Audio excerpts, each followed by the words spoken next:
പോവുക. പിന്നെ ജയരാജ് സഖാവ് പറഞ്ഞ മറ്റൊരു കാര്യം, ഈ ജമാഅത്തെ ഇസ്ലാമി മുഴ ഒഴുകിക്കൊണ്ടിരിക്കുന്ന പുതിയ സാഹചര്യം. സഖാവെ, ഇന്നത്തെ ഈ രാജ്യത്ത് ഇത്രമേൽ വലിയ വെല്ലുവിളികൾ നമ്മൾ നേരിടുന്ന കാലത്ത് ആവർത്തിച്ച് ഈ ചർച്ചയിൽ ഉടനീളം ഈ രാജ്യം ഇന്ന് നേരിടുന്ന ഏറ്റവും വലിയ പ്രശ്നം ജമാഅത്തെ ഇസ്ലാമിയാണ് എന്ന് താങ്കൾ പറഞ്ഞു വെക്കുമ്പോൾ നിങ്ങൾ എന്തുകൊണ്ട് RSSനോട് മൗനം പാലിക്കുന്നു എന്ന ചോദ്യം ഞാൻ വീണ്ടും ആവർത്തിക്കുകയാണ്. 100 വർഷം പൂർത്തിയാക്കാൻ പോകല്ലേ സഖാവ് ജയരാജൻ? അവരുടെ ടാർഗറ്റ് ഇയർ ചെയ്ത് ഈ രാജ്യത്തോട് പക്ഷേ അവർ സമ്പൂർണ്ണമായും ഈ രാജ്യത്തെ മതരാഷ്ട്രമാക്കി മാറ്റും.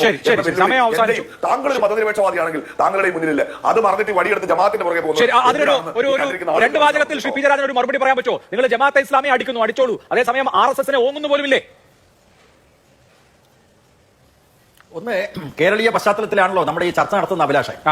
കേരളീയ പശ്ചാത്തലത്തിൽ നോക്കുമ്പോൾ ഈ RSS കേരളീയ സമൂഹത്തിൽ നുഴഞ്ഞു കയറാൻ വേണ്ടി നടത്തിയ പരിശ്രമത്തെ പ്രതിരോധിച്ച പ്രസ്ഥാനം ഏതാണ്? മുസ്ലിം ലീഗാണോ, കോൺഗ്രസ് ആണോ, ജമാഅത്തെ ഇസ്ലാമിയാണോ, CPM ആണ്? ഞങ്ങളുടെ 215 സഖാക്കളുടെ ജീവാർപ്പണത്തിലൂടെ RSSന്റെ ആക്രമണത്തെ ചെറുത്തുകൊണ്ട് ഈ മതനിരപേക്ഷ സമൂഹത്തെ നിലനിർത്താൻ വേണ്ടി ജീവത്യാഗം ചെയ്ത പാർട്ടിയാണ് CPIM. ആ പാർട്ടിക്ക് ജമാഅത്തെ ഇസ്ലാമി ഹിന്ദുത്വ വർഗീയതക്ക് RSS സംഘപരിവാരത്തിന് പഞ്ചാര പായസം കുടിച്ച അനുഭവം ഉണ്ടാക്കുന്ന നിലയിൽ ലീഗിന്റെ നേതൃത്വത്തിലും ജമാഅത്തെ ഇസ്ലാമിയുടെ നേതൃത്വത്തിലും മുസ്ലിങ്ങൾക്കിടയിൽ തീവ്രവാദ ആശയങ്ങൾ പ്രചരിപ്പിക്കുമ്പോൾ അതിനെയും ഞങ്ങൾ എതിർക്കും.